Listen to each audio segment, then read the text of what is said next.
Alors, Belive, on est un des principaux prestataires techniques en France. On maîtrise l'ensemble des principaux métiers, son lumière, vidéo, structure. Et on est prestataire pour le spectacle vivant, l'événementiel, l'audiovisuel.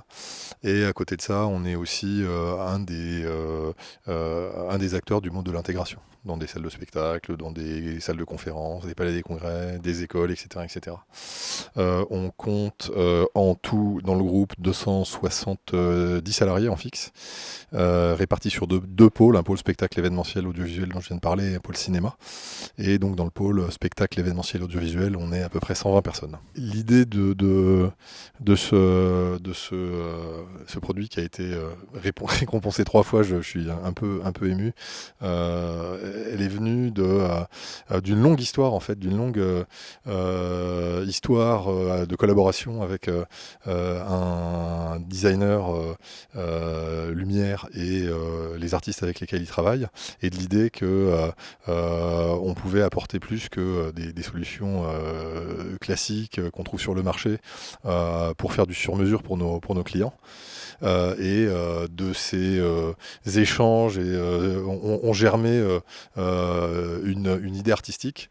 De l'idée artistique, on a petit à petit évolué vers une idée qui nous permettait d'intégrer une vraie dimension éco-responsable, puisque on s'est mis petit à petit, alors quand je dis on, moi j'ai rien fait, c'est les équipes qui ont fait ça, mais on s'est mis à penser un appareil qui finalement naissait d'éléments de tout un tas de vieux matériel existants. Enfin, quand je dis vieux, pas si vieux que ça finalement.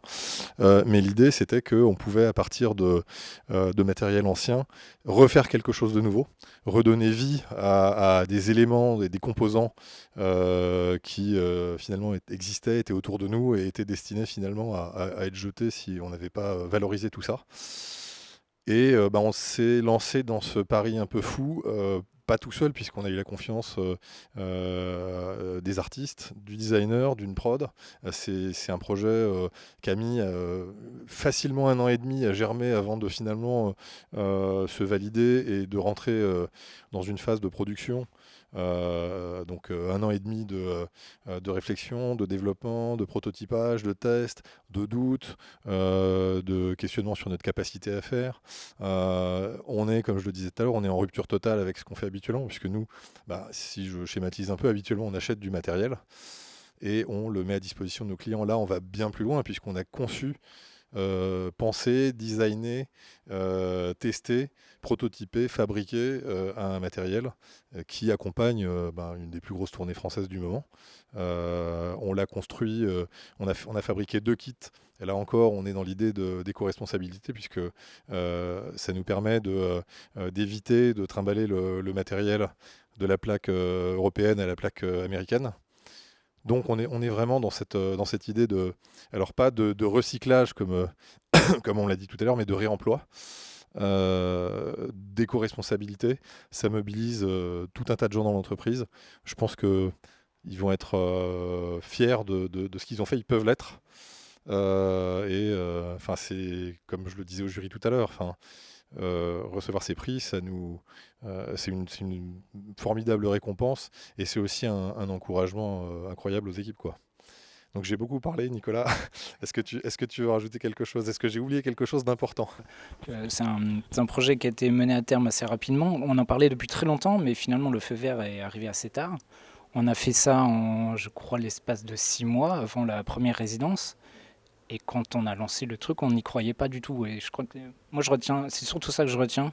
C'est peut-être mon état d'esprit qui est comme ça, mais on n'y croyait pas tellement. On a commencé à faire tourner les machines. On a envoyé un kit en résidence qui a fonctionné. Et là, il est en tournée mondiale. Il n'y a pas de problème.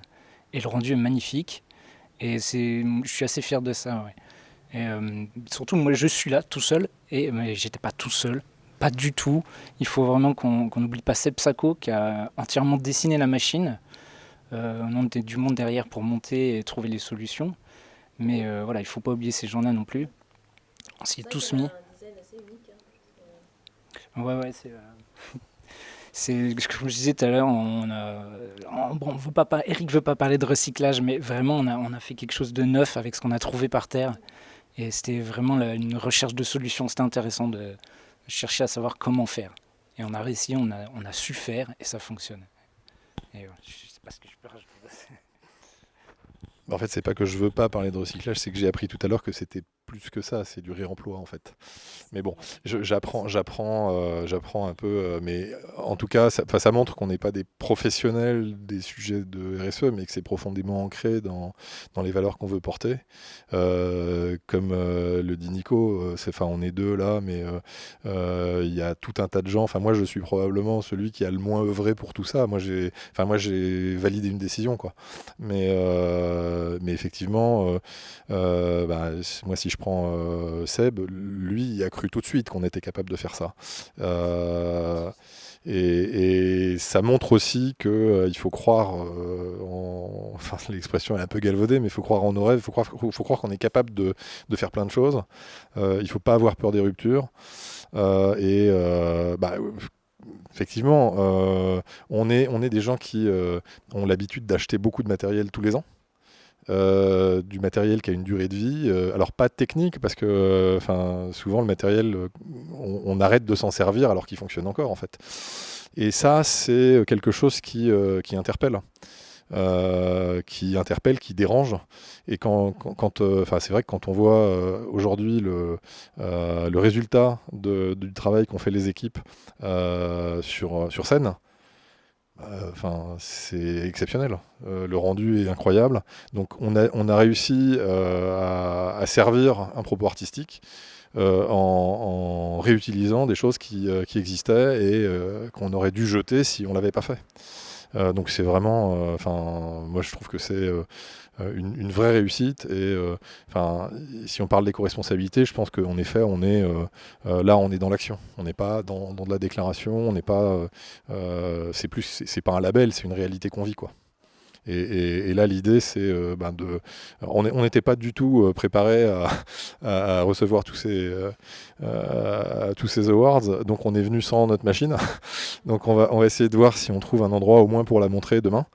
Il va falloir qu'on réfléchisse maintenant à une troisième vie qu'on peut lui donner, et puis à d'autres usages, puisque en fait la base, elle peut être réutilisée à l'infini. On peut rajouter d'autres modules qui font d'autres choses, donc on va poursuivre dans cette voie-là. C'est encore une fois une manière de s'engager, et cet engagement, c'est l'engagement de toute une société. Donc je pense que on a tous de quoi être heureux et fiers d'avoir fait ça, quoi. Voilà.